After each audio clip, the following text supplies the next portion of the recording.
The kicker side of the timing case.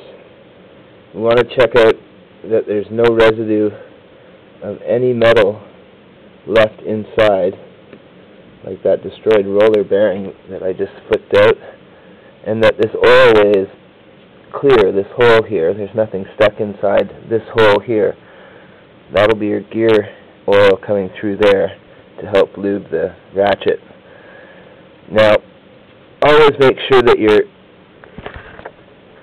kicker pinion comes off nicely and clears all those teeth inside there. That'll keep these teeth very sharp, and you'll get minimal edge wear over time. This one's been in here probably 80,000 miles at least, so I haven't had any problems. The spring is still working quite well, and it's returning it into the slot when it needs to be. Now, this washer's been used many times, but you can see that you can get many uses out of it if you do carefully pin it over and leave gaps so that you can pry it off, just enough to get this nut off and to crank it down. On the front, you want to check your boiler Allen bolt and make sure that these plates are solid and that there's no loosening in this center bolt. Then you know that your timing's set for when it goes back together. Also, check your Allen bolts on the inner timing case just to make sure that you don't have any loosening. You can actually put an Allen wrench on them.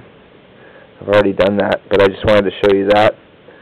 Now, when we're putting this case back on, we want to make sure that we've let all the oil drain out of the gearbox area here.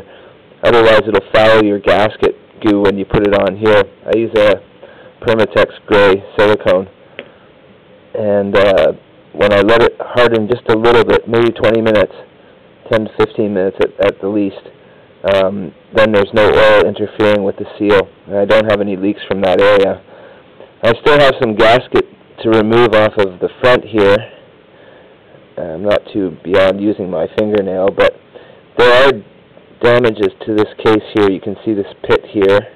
There's this huge cutout here that's stock, but it reduces the amount of mating surface you have in between this area here. There's still gasket goo on here. You can use a brass brush quite safely and just apply a lot of strength to that, and you should be able to rub off that gray goo over time. And that mating surface has come a lot cleaner. Now we're going to do this side. This helps to do different angles when you're doing this so that you're getting all of the surface clean. And you can clean a little bit of your case as well. Now your points area should be oil-free.